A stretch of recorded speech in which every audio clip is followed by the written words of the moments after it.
Chancelet cannibals were a second dimension or re-evolution of Peking man.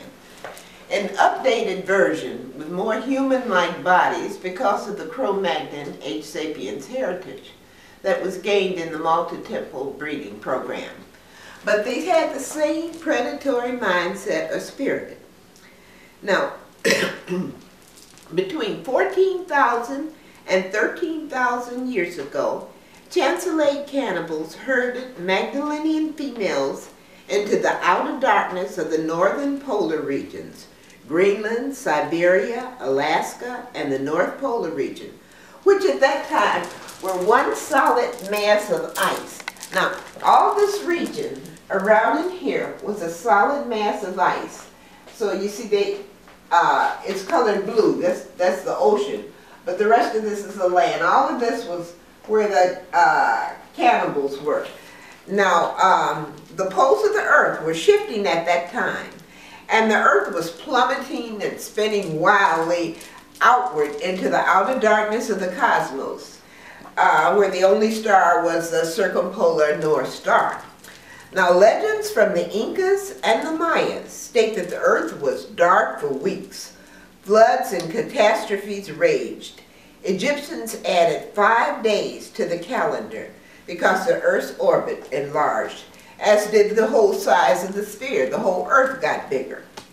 Now, descendants of Chancelet cannibals and Magdalenian females became nomadic Mongoloid fishers and hunters of seals, walruses, whales, caribou, and musk ox.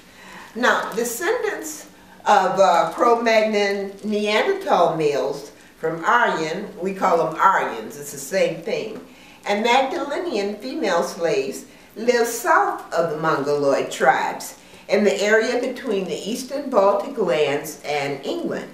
Now, they were reindeer hunters, fishermen, scavengers, and food gatherers. Now, around 13,000 years ago, they were using flint implements, building primitive huts with bark-covered floors, and decorating their tools, which included like flint axes, arrows, harpoons, chisels of antler, bone needles, pins, fish hooks, everything they were decorating just like the Magdalenians did. Now, modern science says there was more or less a climb. In other words, the Mongoloids lived over here in the eastern part, and as you went this way, became more Aryans, or they were Mongoloids here, more Aryans or Caucasians, so we're going this way. And over here there were more Mongoloids, that's from here on over. And Mongoloids and Aryans were both in the ice fields of the north around 13,000 years ago. That was the ice fields. Now, a small brown Australopithecus-like Semitic, Hamitic native people with an average height of 4 feet were living in Egypt, Palestine, Syria, and Lebanon, and regions around the Mediterranean Sea. Historians call them Mediterranean people. Now, Mediterranean people and all other Semitic tribes were descendants of Java man and native Cro-Magnon H. sapien female slaves of Africa. Now, the first known, earliest and oldest skeletal remains of Mediterranean people date from approximately 14,000 years to 13,000 years ago, which is when they evolved in the multi-temple breeding program. They spread from multi-temple as it was sinking around 13,000 years ago. They were instinctively and chemically drawn to the regions of origin, and they settled most heavily in the Egyptian Nile Valley. At that time, Egypt was becoming oblate, and it was going to be the warm region, and the other people, the Aryans and the Mongoloids, were up in the ice fields. And the high central plateaus of the Nile Valley were luscious grasslands where life was abundant as a result of warm, wet, pluvial conditions. Remember, the rains are called pluvials. Now, Some Australopithecus like pygmies spread throughout most of South and Central Africa. They were relatively isolated for much of history, and during that time they concentrated high intensities of celestial water, which means high intensities of emotionally creative energy. Now, this is a passage from an encyclopedia. Certain lakes in the Rift Valley system in eastern Africa seem to have remained at high levels much longer than those in other parts of the world. Indeed, until after great ice sheets in the northern hemisphere had completely disappeared. The cause of this difference is not presently known. Okay, what they were doing, the African tribes were concentrating emotional creative energy, which would be spread later during the European cycle of evolution.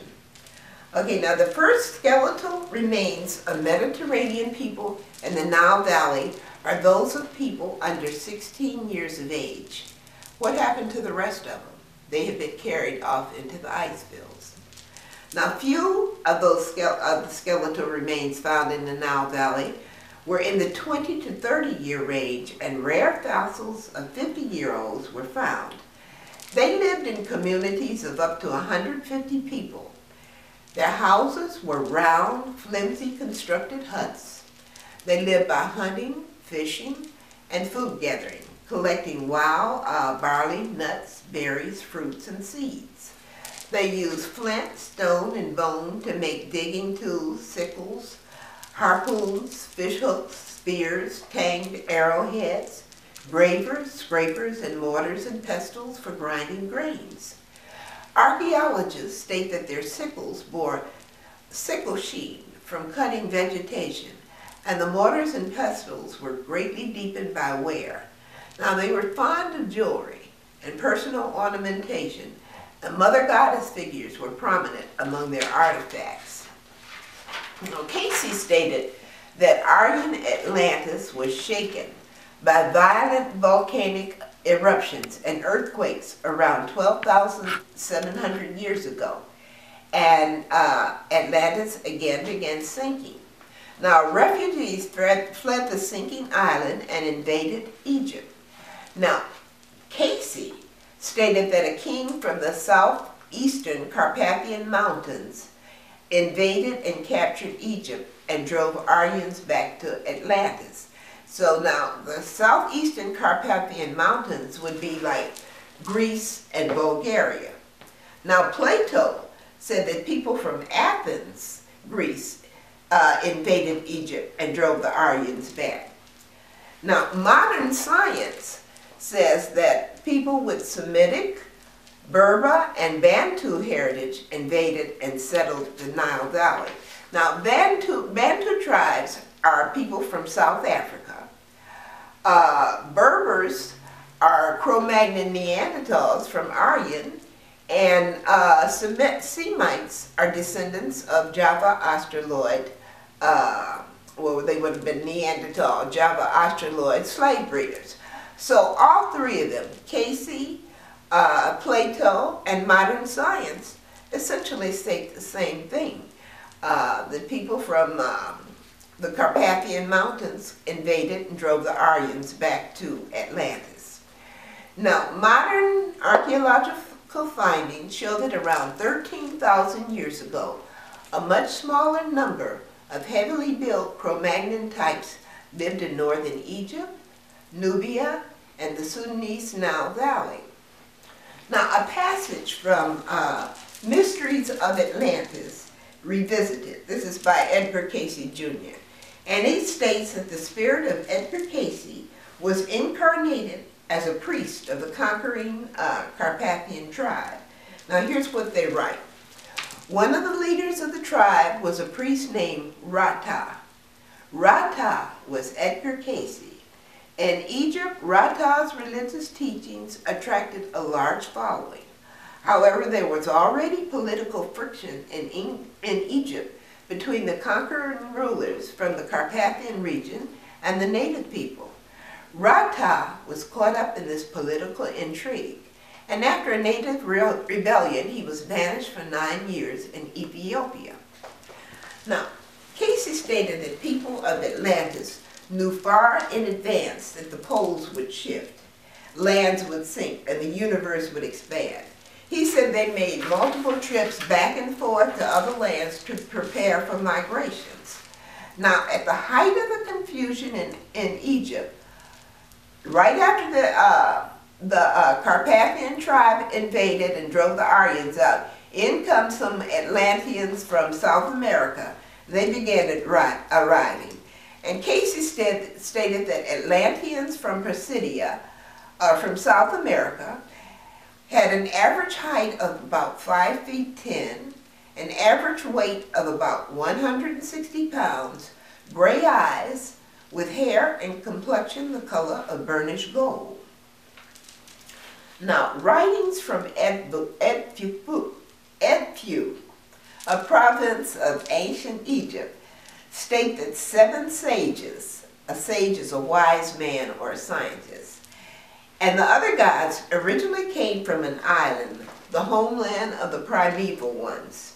The text states that the island was destroyed by a flood and came to its end abruptly, suddenly. The majority of its divine inhabitants were drowned.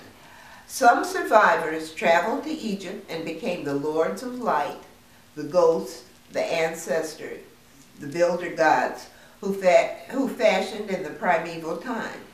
A Hermetic text